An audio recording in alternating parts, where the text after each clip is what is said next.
Good morning, children. I am Sanamas here. How are you all? Hope you all are fine. Hope you all are doing all the work. Okay. Now, today's class we are going to do the part 3 video of our lesson reproduction in plants. Hope you have gone through the text and hope you have gone through the last 2 videos. Now we will just go into the chapter from the beginning, just a small recap. Okay, in this lesson we studied about asexual reproduction and sexual reproduction. Asexual reproduction is only one parent is involved. From the vegetative parts of the plants, new plants can be grown. So that is what we call as vegetative propagation.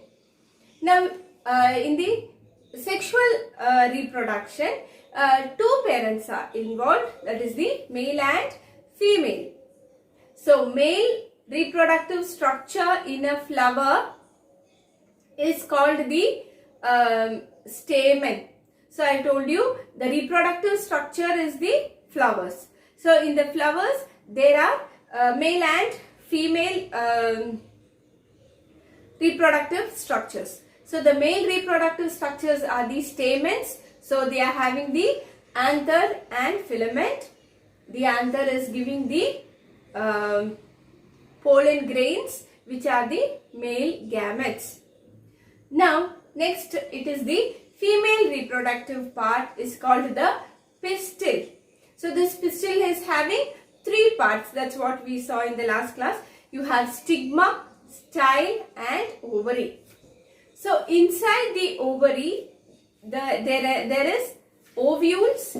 Within the ovules is present the egg. So now for the fertilization to take place, fertilization means it is nothing but the fusion of male and female gamete. That is the pollen grain has to reach the egg for fertilization. So I told you the pollen grains will be reaching the stigma. So that is called the pollination. The transfer of pollen grain from the anther to the stigma is called the pollination. Now when it lands on the stigma, when the pollen grains land on the stigma, it gives out pollen tubes. So these pollen tubes will reach the ovules. So the egg is present inside the ovule. Now the male gamete has reached the ovule. Now the fertilization takes place. That is, the male gamete is fusing with the egg. So I told you that process is called the fertilization. Okay, now that is also over. After fertilization, now this ovary turns into the ripened fruit. So after fertilization, now the inside the ovule is present the zygote. That is the fusion product, or that is the cell which is formed after fertilization. After this, what happens after fertilization? The ovary will turn into the fruit.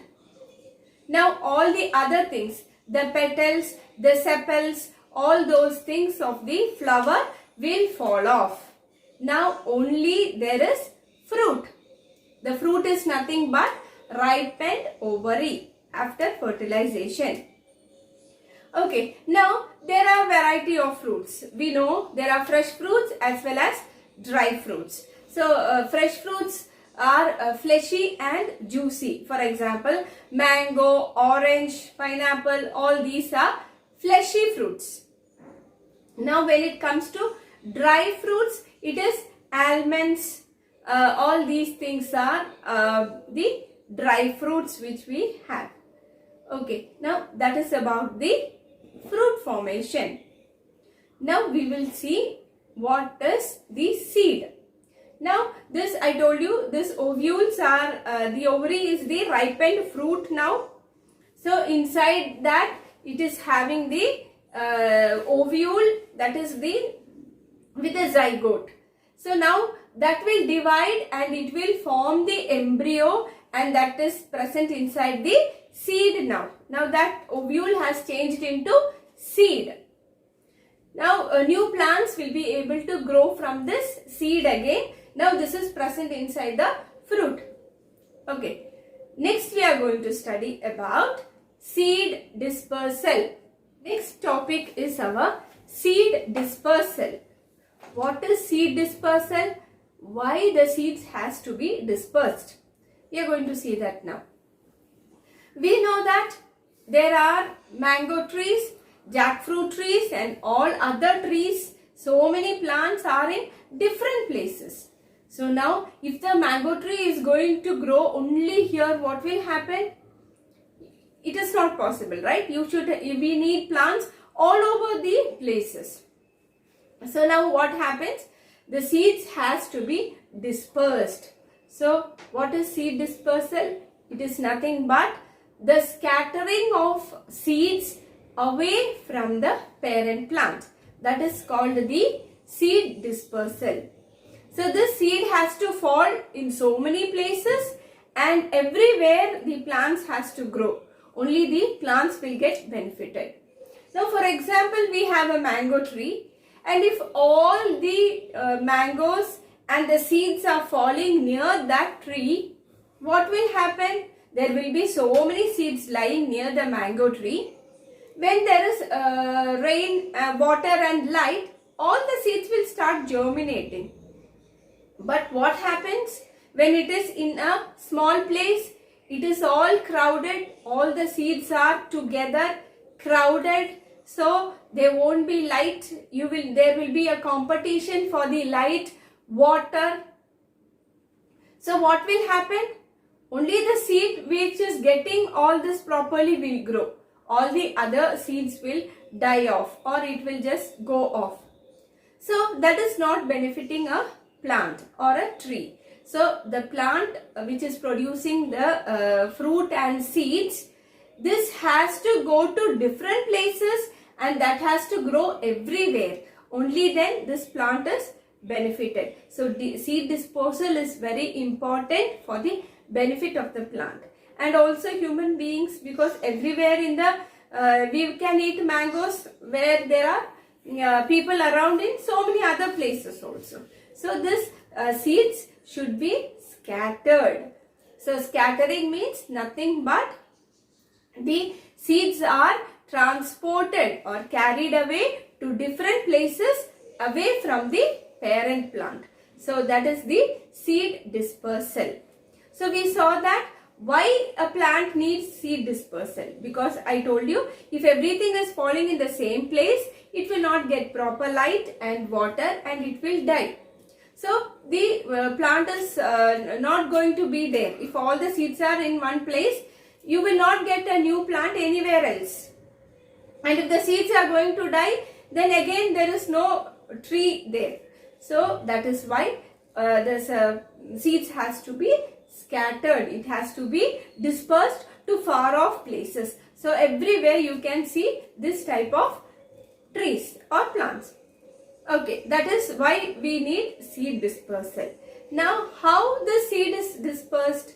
You have a parent plant. Now the seed, how this seed from one place is carried off or dispersed to different places.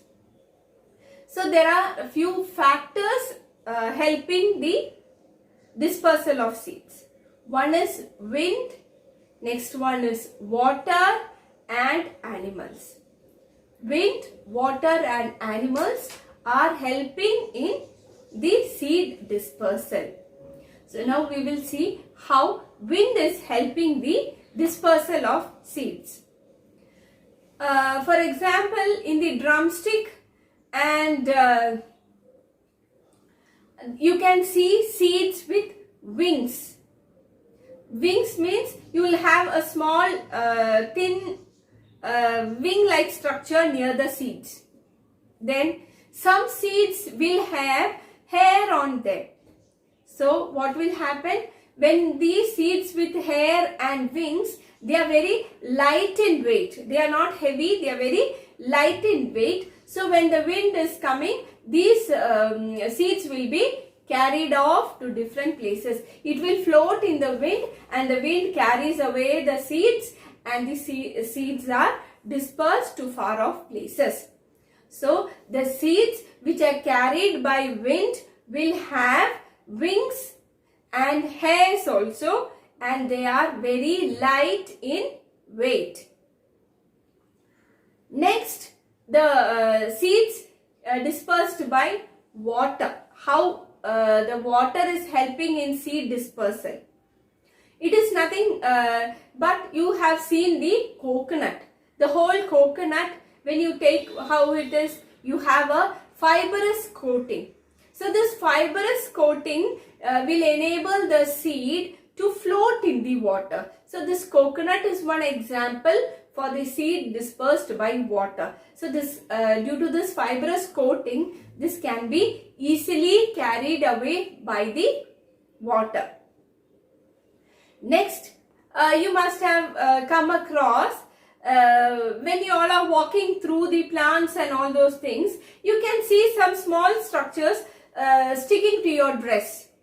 Or it can be when the goats and sheep, when they are grazing in different places, you can see some structures sticking on the hair and skin of the animals also. These are the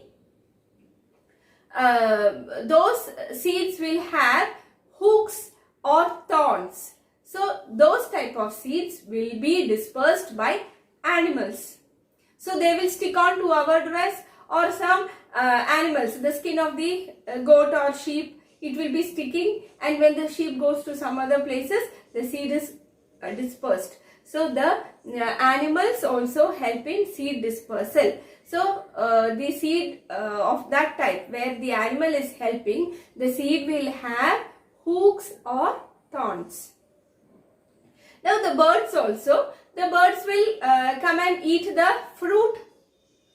Then what happens? It will be flying off to different places, and when the bird excretes, when the bird is giving out its dirt, the seed comes out, and that seed will be like, that might be in some other place, so that seed will grow into a new plant. So this is how the animals are helping in seed dispersal. Some seeds are there, when the fruits burst, when the seeds, when they are, the fruit wall of the fruit wall will burst open, when the fruit becomes very dry and the fruit wall will burst open, so the seeds will be liberated. The seeds are dispersed at that time also in case of some plants. So this is about seed dispersal.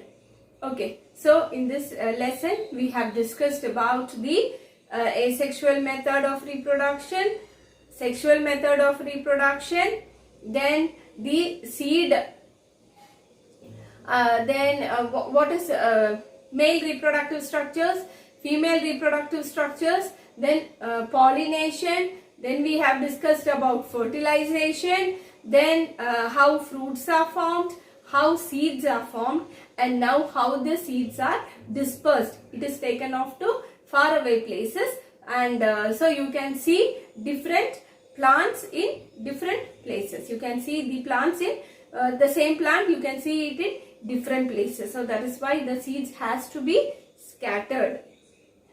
Okay children, I hope you understood this lesson. Just go through the textbook, go and try to do the answers at the text back, exercises at the back by yourself. Okay, I will be sending you the question answers. So this is about the lesson reproduction in plants. Hope it is clear for you all. Thank you.